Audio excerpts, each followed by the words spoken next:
Good day, students. I am Dr. Monica Khetarpal, Associate Professor of Physics in Government Dongar College, Bikaner.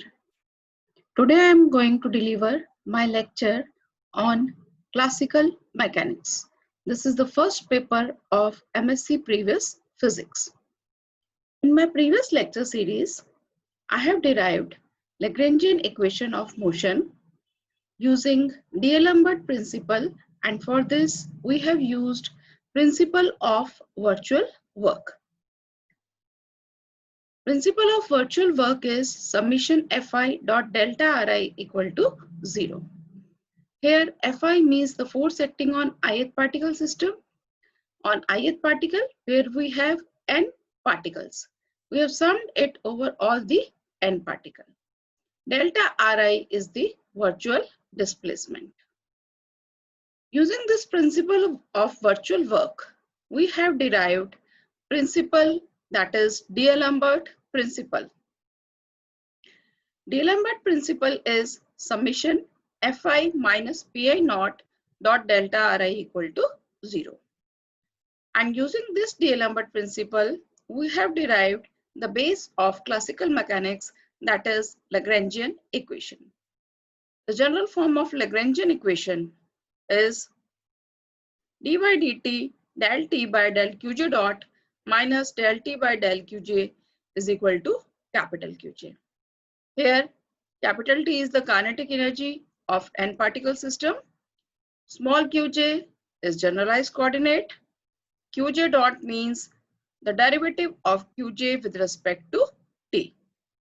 And capital Qj is the generalized force. Now, we have extended the general form to the conservative and non-conservative system. We have derived for conservative system that this equation takes the form d by dt del L by del Qj dot minus del L by del Qj equal to 0. Where what does L stands for? L is the Lagrangian of the system and it means T minus V. That means kinetic minus potential energy. In our earlier lectures, we have solved the problems which were based on Lagrangian equation. Now, today I'm going to solve the problems which are based on principle of virtual work and D'Alembert principle. The first problem which I'm going to discuss is the problem of two particles of mass m1 and m2. They are located on a frictionless double incline and connected by an inextensible mass string which is passing over a smooth peg. So I'm showing this problem by a diagram. Here I have two particles m1 and m2 and these are located on a incline. They are connected by this string and they are passing over this smooth peg. So further, use the principle of virtual work to show that for equilibrium, we must have sine alpha 1 upon sine alpha 2 is equal to m2 upon m1. Here alpha 1 and alpha 2 are angle of incline. Firstly, we have to use the principle of virtual work. What are alpha 1 and alpha 2 in the diagram? These two angles of incline of this inclined plane are alpha 1 and alpha 2. And we have to derive for the equilibrium condition that sine alpha 1 upon sine alpha 2 is equal to m2 upon m1. Further, in the same problem, what we have to do, we have to use D'Alembert principle to describe the motion. So initially, we have to use the principle of virtual work. As I've already stated that principle of virtual work is summation Fi dot delta Ri equal to 0. Here we are having two masses m1 and m2. So let the force acting on mass m1 is F1 and its displacement, that means virtual displacement, is delta R1. So we will have F1 delta R1 plus similar term for second particle plus F2 dot delta R2 is equal to 0. Here what are R1 and R2? R1 and R2 are the respective position vector of particle M1 and M2. Now, these two particles, M1 and M2, they will be acting under the force of gravity.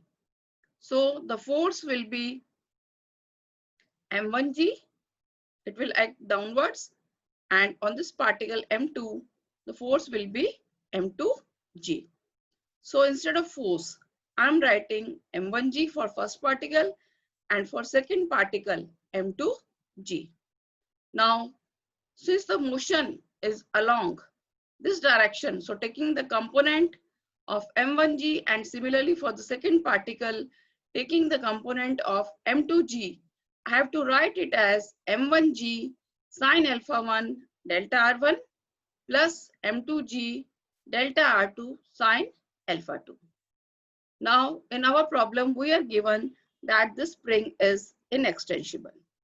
So, the total length will be constant. That means R1 plus R2 will be constant. So, if we do differential of it, partial differential, then we will get delta R1 plus delta R2 equal to 0. That means delta R1 is equal to minus delta R2. So substituting instead of delta R2, I am putting it as minus delta R1. Putting the value, I get first term being the same, M1g sine alpha 1 delta R1. And in this second term, I am writing delta R2 to be equal to minus delta R1. In my next step, I am taking delta R1 to be common, as delta R1 is not equal to 0 because I have taken that displacement is virtual, so it is not equal to 0. So this term M1g sine alpha 1 minus M2g sine alpha 2 will be equal to 0. So I got sine alpha 1 upon sine alpha 2 is equal to M2 upon M1. This was the condition that was required in our problem. For the equilibrium, we must have to show this.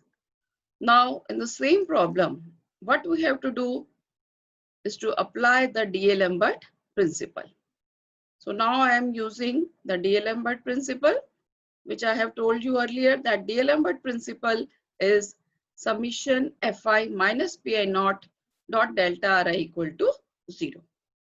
Here Fi is the actual force acting on the system. Actual force we have taken the weight acting of the particle in the downward direction, its component are taken, and Pi naught is the reversed effect force, which is equal to, for the first particle, P1 is equal to M1 R1 double dot, and similarly for the second particle, I have P2 to be equal to M2 R2 double dot.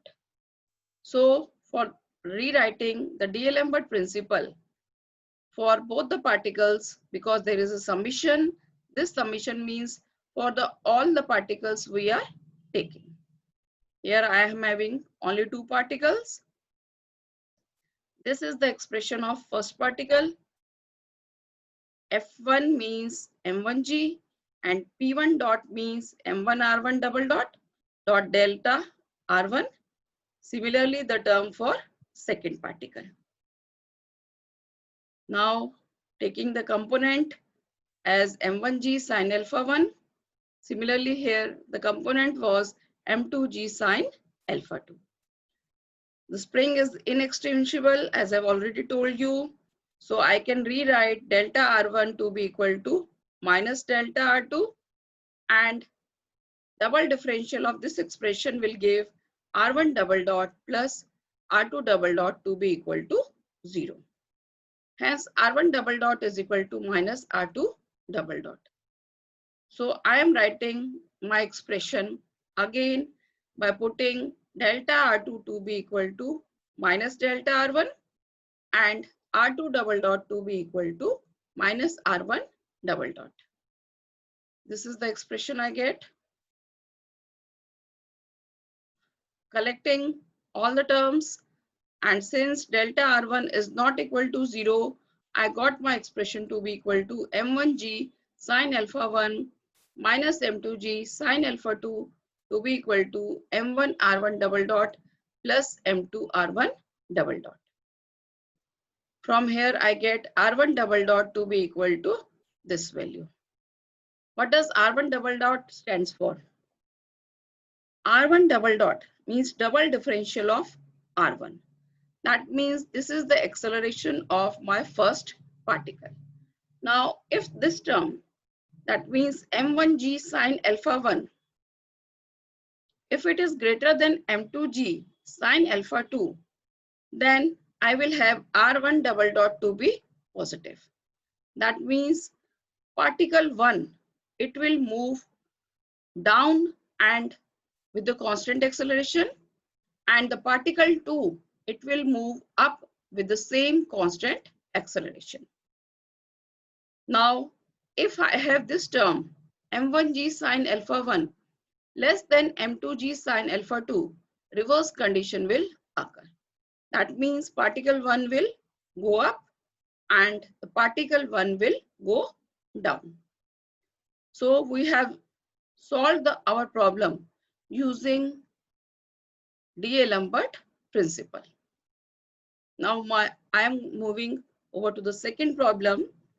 In the second problem, I am having an inextensible string which is having a negligible mass hanging over a smooth peg at A.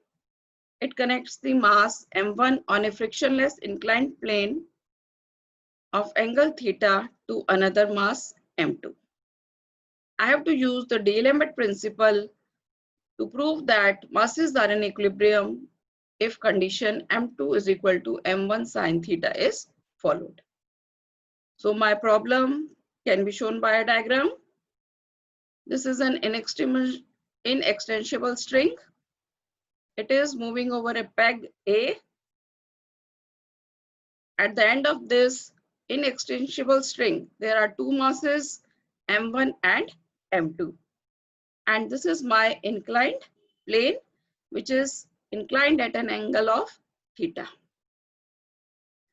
Now I have to apply D'Alembert principle.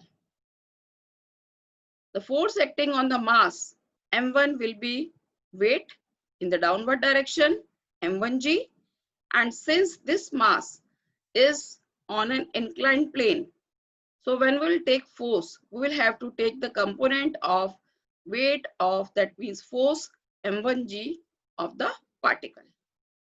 Now taking over another particle m2, it is having a weight m2g, which is in the downward direction. So I am applying D'Alembert principle. D'Alembert principle is summation Fy minus reversed effect force Pi dot delta R is equal to 0. Expressing it for two particles. First term is F1 minus Pi dot delta R1 plus F2 minus P2 dot R2 is equal to 0. R1 and R2 are the position vectors of the particle of mass m1 and m2.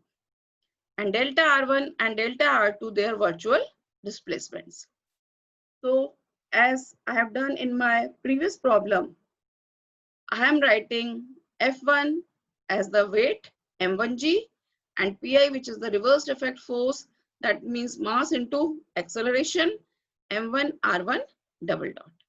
Similar for the second particle. Now, since the first particle, I am showing the first particle in this diagram, this is moving on an inclined plane. The component of this force will be in this direction, and this force will be equal to m1g sine theta. So I am writing the component of the force. This is a vector, so I'm writing its component to be m1g sine theta minus m1 R1 double dot delta R1, and this particle, second particle, this particle is moving simply in the downward direction. So this force is simply equal to m2g. Now I am having a string that is inextensible, so its length will be constant. That means the total length r1 plus r2 will be constant. So we will have delta r1 plus delta r2 to be equal to 0, and similarly r1 double dot plus r2 double dot equal to 0.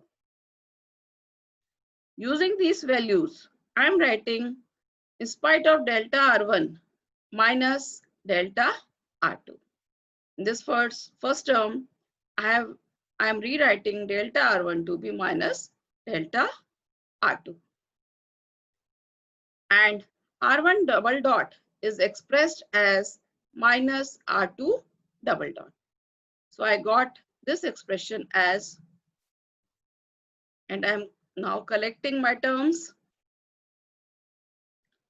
Since delta r2 is not equal to 0, I will have the term m2g minus m1g sine theta minus m1 plus m2 r2 double dot to be equal to 0. Now I am given in the problem that masses are in equilibrium. I have to find the condition for which masses will be in equilibrium. Since they are in equilibrium, so acceleration of the particle will be 0. Hence, putting r2 double dot to be equal to 0. This term vanishes. I get the term m2g minus m1g sine theta equal to 0. Hence, from this, I got the term m2 is equal to m1 sine theta. This was the condition I have to prove, which was given in my problem. So using D'Alembert principle, we can describe the motion of the particle. I hope, student, you must have understand what I taught you today. Thank you, students, for watching.